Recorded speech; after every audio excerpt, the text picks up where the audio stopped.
Hello YouTube. Today's story is Faithful John. There was once upon a time an old king who was ill and thought to himself, I am lying on what must be my deathbed. Then said he, Tell Faithful John to come to me. Faithful John was his favorite servant, and was so called because he had for his whole life long been so true to him. Therefore when he came beside the bed, the king said to him, Most faithful John, I feel my end approaching, and I have no anxiety except about my son. He is still of tender age and cannot always know how to guide himself.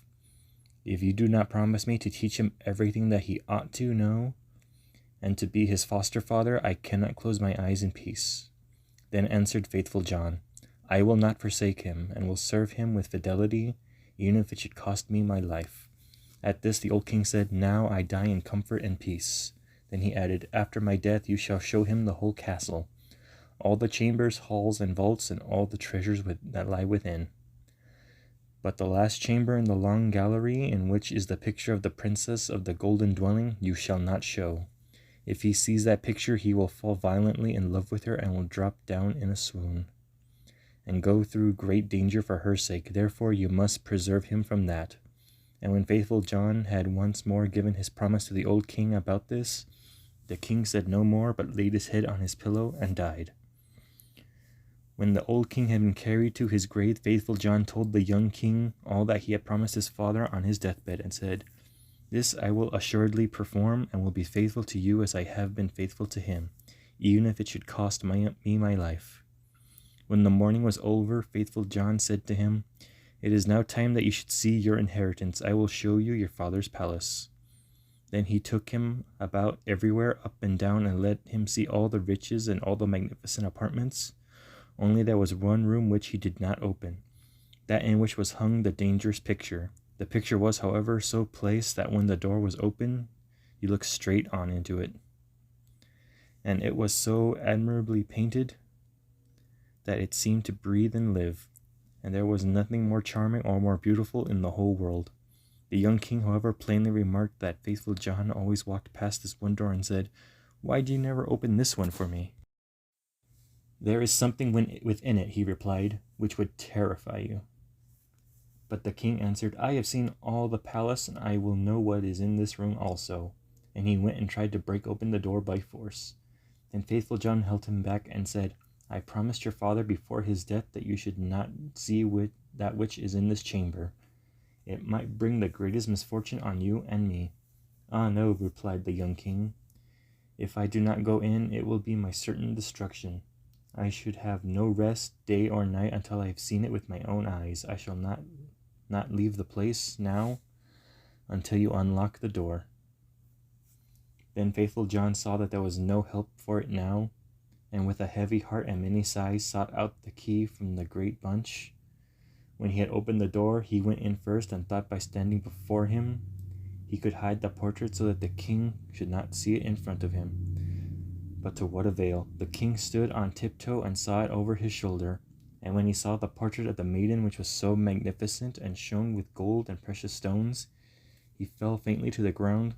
Faithful John took him up and carried him to his bed, and sorrowfully thought, The misfortune has befallen us, Lord God.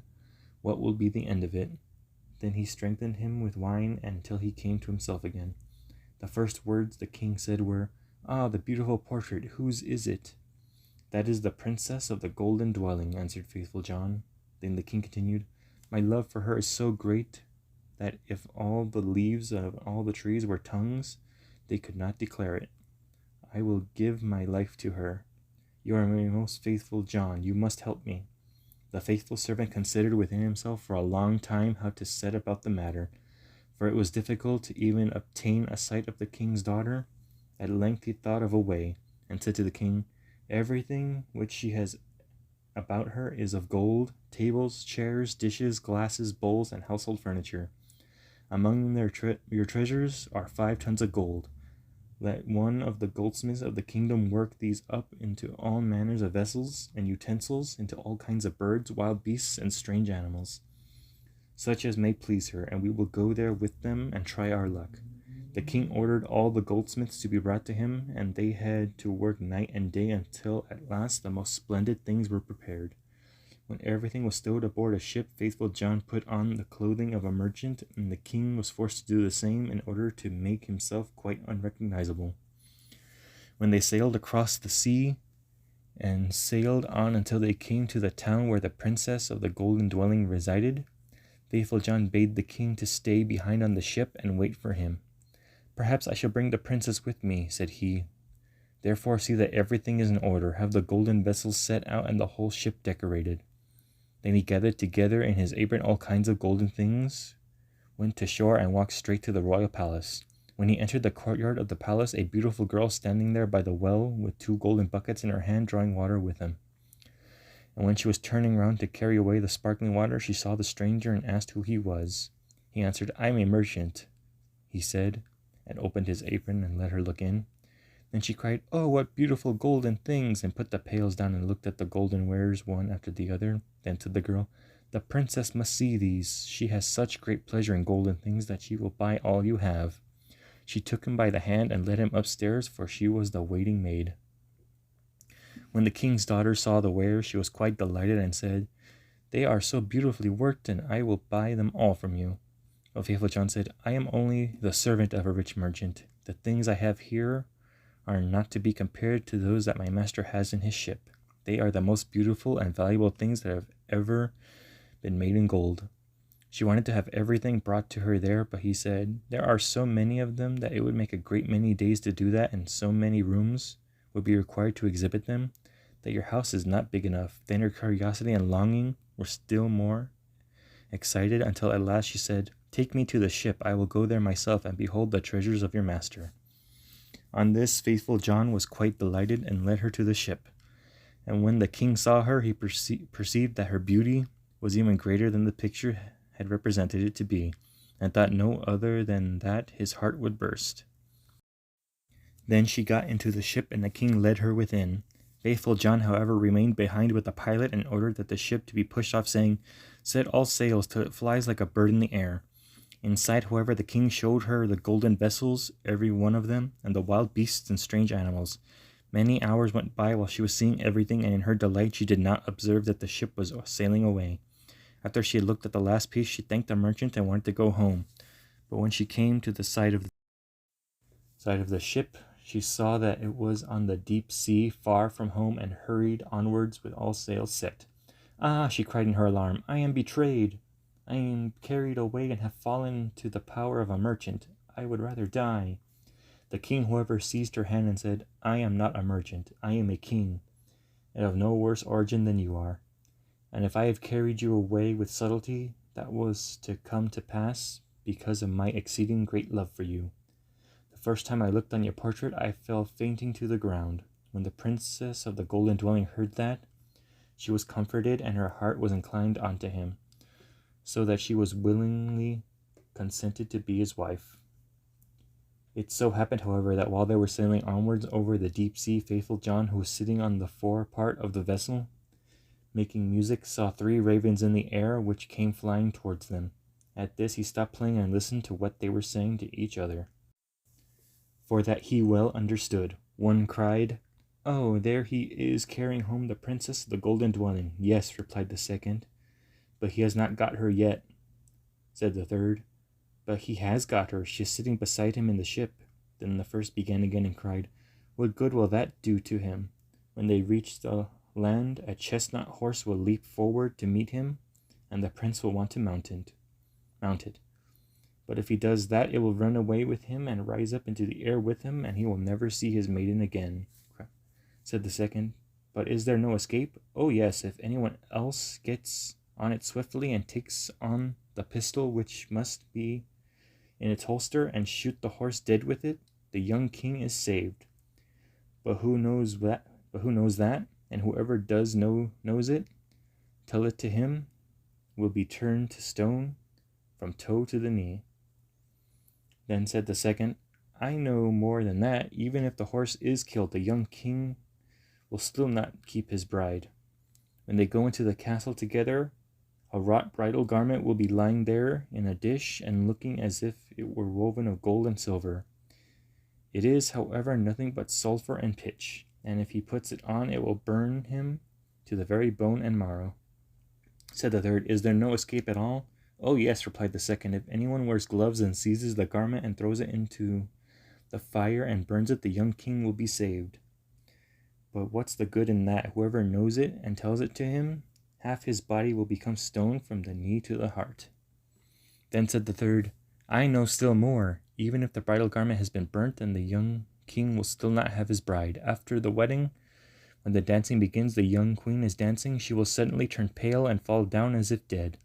And if someone does not lift her up and suck 3 drops of blood from her right breast and spit it out again, she will die. But if anyone who knows that were to declare it, he would become stone from the crown of his head to the sole of his foot.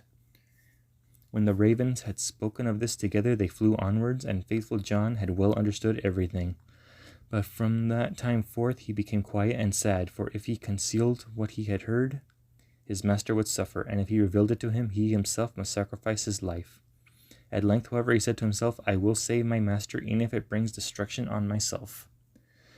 When therefore they came to shore, all happened as had been foretold by the ravens, and a magnificent chestnut horse sprang forward. Good, said the king, he shall carry me to my palace.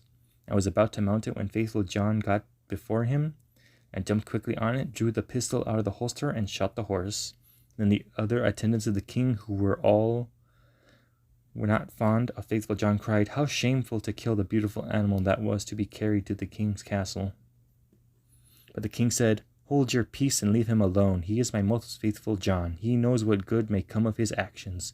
They went into the palace, and in the hall there stood a dish, and inside lay the bridal garment, looking no otherwise than as if it were made of gold and silver. The young king went towards it and was about to take hold of it, but faithful John pushed him away, seized it with gloves on, and carried it to the fire and burned it. The other attendants began to murmur again, and said, Behold, now he is even burning the king's bridal garment. But the young king said, Who knows what good he may have done? Leave him alone. He is my most faithful John. And now the wedding was solemnized, and the dance began, and the bride also took part in it.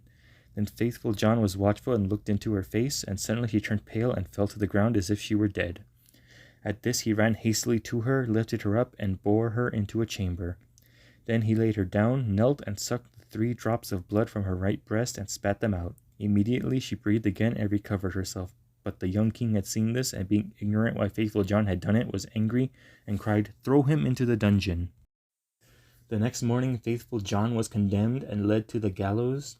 And when he stood up high and was about to be executed, he said, Everyone who has to die is permitted before his end to make one last speech. May I too claim this right? Yes, answered the king, it shall be granted. Then said faithful John, I am unjustly condemned and have always been true to you. And he related how he had hearkened to the conversation of the ravens when at sea, and how he had been obligated to do all these things in order to save his master. Then cried the king, Oh, my faithful John, pardon, pardon, bring him down. But as faithful John spoke the last word, he had fallen down lifeless and had become stone. At this the king and queen suffered great anguish, and the king said, Ah, how ill I have requited great fidelity, and ordered the stone figure be taken up and placed in his bedroom beside his bed. And as often as he looked at it, he wept and said, Ah, if I could bring you back to life again, my most faithful John. Some time passed, and the king and queen bore twins, 2 sons who grew fast and were her delight. Once, when the queen was at church and the 2 children were sitting playing beside the father, the latter, full of guilt, of grief, looked at the stone figure and sighed, Ah, if I could but bring you back to life again, my most faithful John. Then the stone began to speak and said, You can bring me back to life again if you sacrifice what is dearest to you. Then cried the king, I will give you everything I have in the world for you. The stone continued, If you will cut off the heads of your 2 children with your own hands and sprinkle me with their blood, I shall be restored to life. The king was terrified when he heard that he himself must kill his dearest children, but he thought of faithful John's great fidelity and how he had died for him, drew his sword, and with his own hands cut the children's heads. And when he had smeared the stone with their blood, life returned to it, and faithful John stood once more safe and healthy before him. He said to the king, "Your fidelity shall not go unrewarded," and took the heads of the children and put them on again, and rubbed the wounds with their blood, to which they became whole again immediately, and jumped about and went on playing as if nothing had happened. Then the king was full of joy when he saw the queen coming. He hid faithful John and the 2 children in a great cupboard. When he had entered, he said to her, "Have you been praying in the church?"